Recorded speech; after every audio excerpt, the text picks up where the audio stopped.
আজকের গল্প রাতটা ছিল দুর্যোগের। লিখেছেন সমরেশ মজুমদার। সকাল থেকেই দিনটা দুর্যোগ দিয়ে শুরু। আকাশে আলো ছিল না এক ফোঁটাও। ঠান্ডা বাড়ছিল হু হু করে। পোড়া কাঠের মতো মেঘগুলো চাপ হয়ে ঝুলছিল, যেন টোকা মারলেই হুড়মুড়িয়ে ভেঙে পড়ে। দিন ফুরোবার আগেই যেন রাত নেমে গেল। সেই সঙ্গে দাঁতালো হাওয়া নেমে এলো খোলা পৃথিবীতে। এখনো বৃষ্টি নামেনি এই রক্ষে। রাস্তায় এই আবহাওয়ায় মানুষ থাকার কথা নয় বললেই চলে।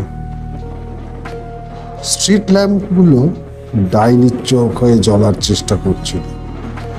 এই অবস্থায় ভদ্রমহিলাকে দেখা গেল দ্রুত হাঁটছে। তার বয়স 40-এর ওপরেই। একটু মোটাসোটা, ভালো মানুষ গোছের চেহারা। অন্য নিয়ে হাঁটছেন আর বারংবার পেছন ফিরে দেখছেন, যেন মনে হচ্ছে কেউ তাকে অনুসরণ করছে। স্ট্রিট ল্যাম্পের নিচ দিয়ে তিনি যখন হেঁটে গেলেন, তখন তার মুখটা চক খড়ির মতো সাদা দেখালো। সেটা ঠান্ডায় যতটা নয়, আতঙ্ক ঢের বেশি। ওর শরীরে শীতের পোশাক আছে, তার উপর একটা কালো চাদরে মাথা গলা ঢেকে রেখেছে।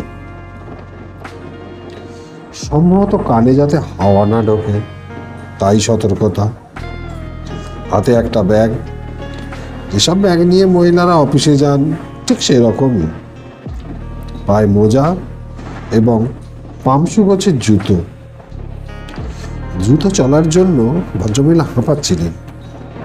মনে হচ্ছিল তিনি যে কোনো মুহূর্তেই বসে পড়বেন। দুপাশের বাড়িগুলোর দরজা জানলা সব বন্ধ। একটু আলো চোখে পড়ছিল না। বাঁক ঘুরতেই ভদ্রমহিলা দাঁড়িয়ে পড়লেন। সামনে একটা বাড়ির দোতলার জানলা আলো দেখা যাচ্ছে। কাছের আড়ালে কেউ যেন দাঁড়িয়ে কথাও বলছে। ভদ্রমহিলা আর দেরি না করে ছুটে গেলেন একতলার দরজায়। প্রাণপণে বেলের বোতাম টিপে ধরলেন। সেই মুহূর্তেও তার চোখ পেছন দিকে চলে গেল। দূরে কুয়াশায় কেউ যেন দাঁড়িয়ে আছে। উপর থেকে গলা ভেসে এলো, কে? দয়া করে দরজাটা খুলুন, প্লিজ, আমাকে বাঁচান। ভদ্রমহিলা আর্তনাদ করেন। দরজাটা খুলে যেতেই এক দঙ্গল আলো রাস্তায় ভদ্রমহিলার শরীর ভাসিয়ে লাফিয়ে নামল। একজন মধ্যবয়সী মানুষ দরজায় দাঁড়িয়ে জিজ্ঞাসা করলেন, আপনি? ভদ্রমহিলা বললেন, একটু যদি ভেতরে আসতে দেন তাহলে বলছি। ভদ্রলোকের স্ত্রী পেছনে এসে দাঁড়িয়েছিলেন। তাড়াতাড়ি বলে উঠলেন, আসুন আসুন, নিশ্চয়ই আসবেন। ভদ্রমহিলা কৃতজ্ঞ ভঙ্গিতে ভেতরে ঢুকতেই ভদ্রলোক দরজা বন্ধ করলেন। ওরা ভদ্রমহিলাকে ওপরে নিয়ে এসে বসতে বললেন। সেটা খুবই প্রয়োজন ছিল। একটা চেয়ারে বসে বড় বড় নিঃশ্বাস ফেললেন তিনি। ভদ্রলোকের স্ত্রী জিজ্ঞাসা করলেন, আপনি কি অসুস্থ? হ্যাঁ, না ঠিক, আসলে দৌড়ে আসছিলাম বলে, মানে অভ্যেস নেই তো। ওর কথা বলতে বেশ কষ্ট হচ্ছিল। তা দৌড়াচ্ছিলেন কেন? মনে হচ্ছিল বলবো কেন, স্পষ্ট দেখেছি কেউ যেন আমাকে ফলো করছিল।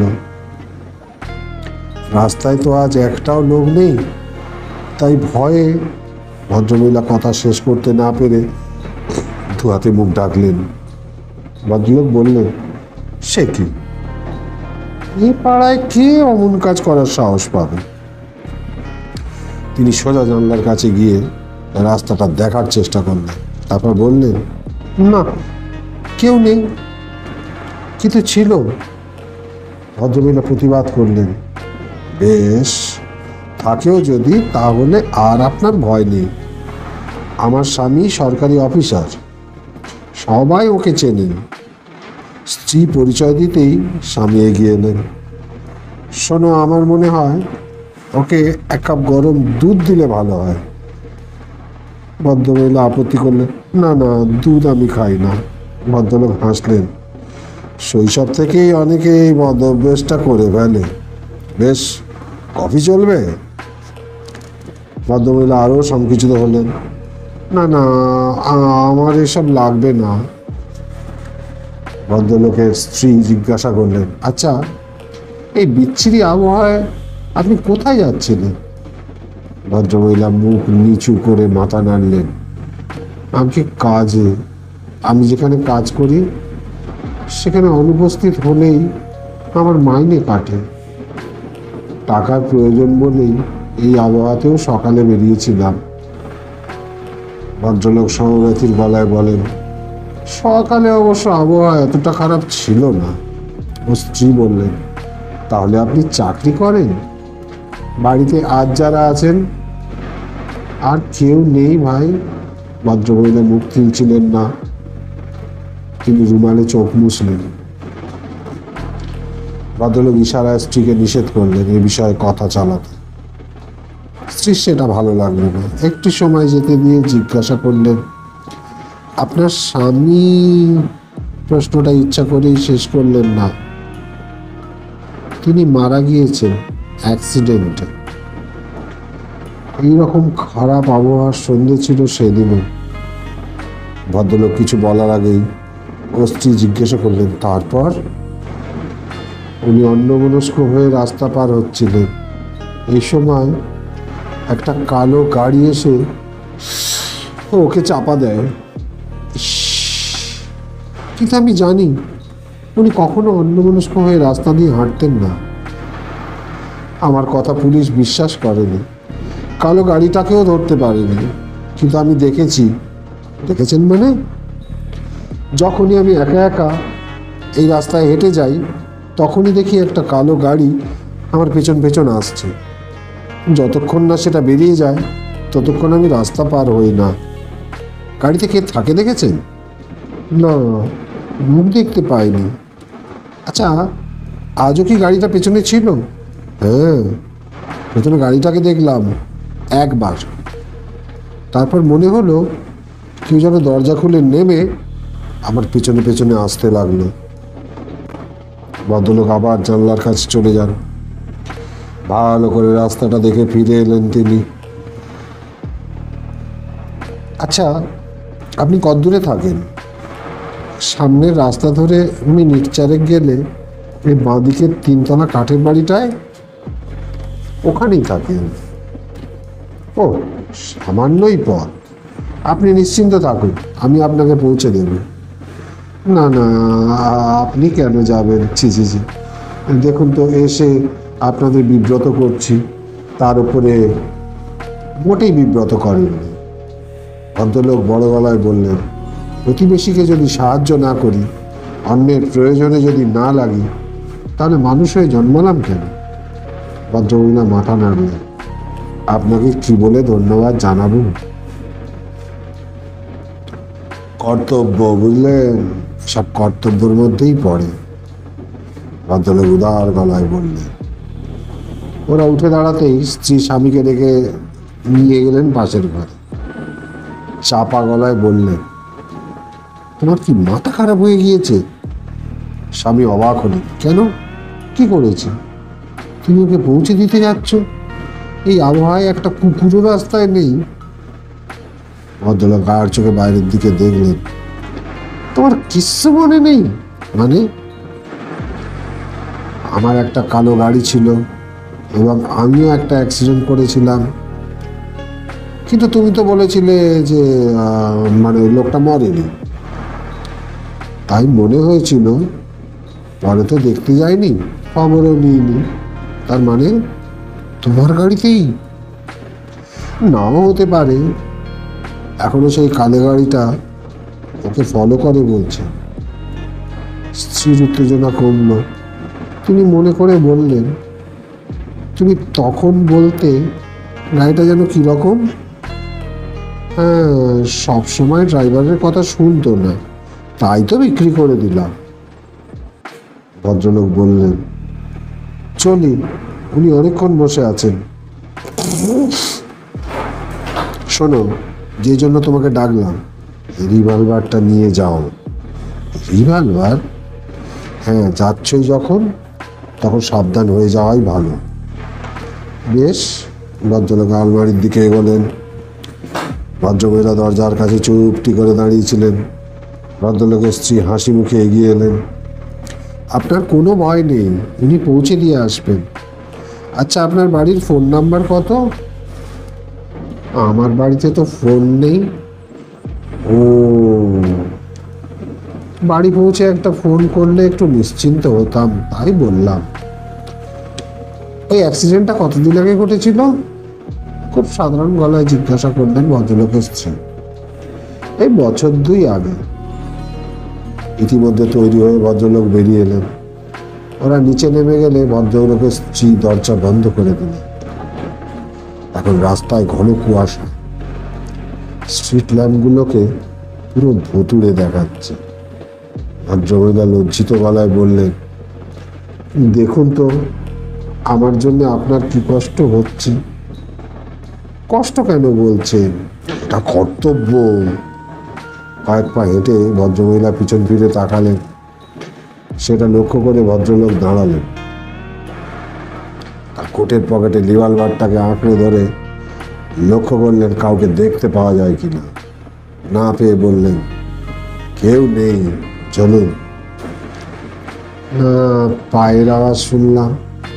ঠিক আছে, আপনি এগোন, আমি একটু পিছিয়ে আপনাকে ফলো করি। কেউ যদি কাছে এসে পড়ে, তাহলে আমার হাত থেকে সে আর ছাড়া পাবে না। না না, তা দরকার হবে না।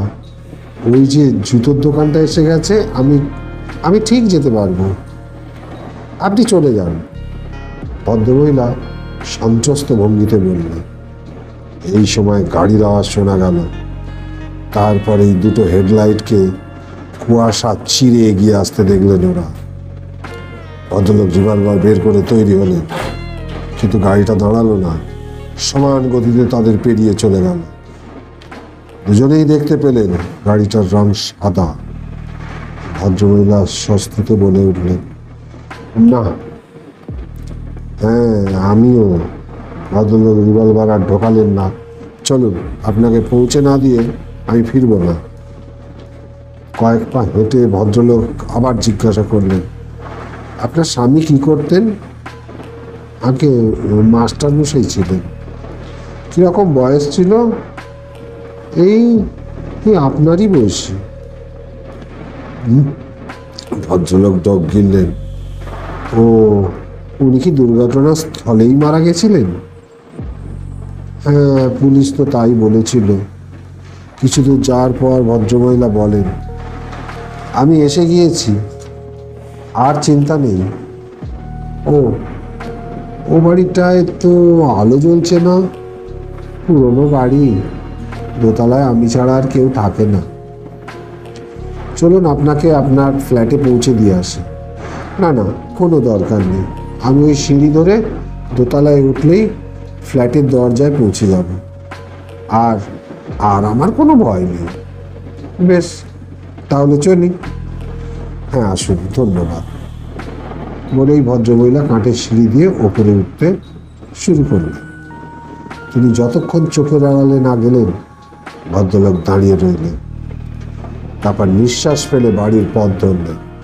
কয়েক পা হাঁটার পরই মনে হলো কেউ যেন তার পেছনে পেছনে আসছে। স্পষ্ট পায়ের শব্দ শুনতে পেয়েছেন তিনি।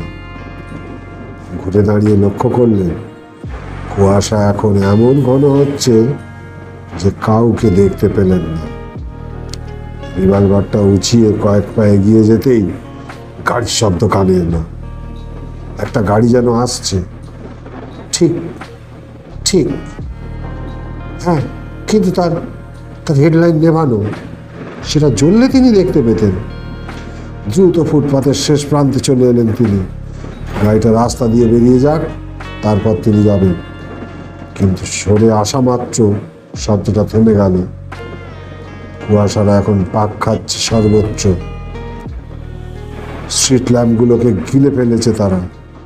তিনি আবার পা ফেলতেই গাড়ির শব্দ শুনলেন, যেন গাড়িটা ওত পেতেছিল, এক পাশে দাঁড়িয়ে ছিল। তাকে চলতে দেখেই সক্রিয় হয়েছে। ভদ্রলোকের সমস্ত শরীরে কাঁটা দিয়ে উঠল।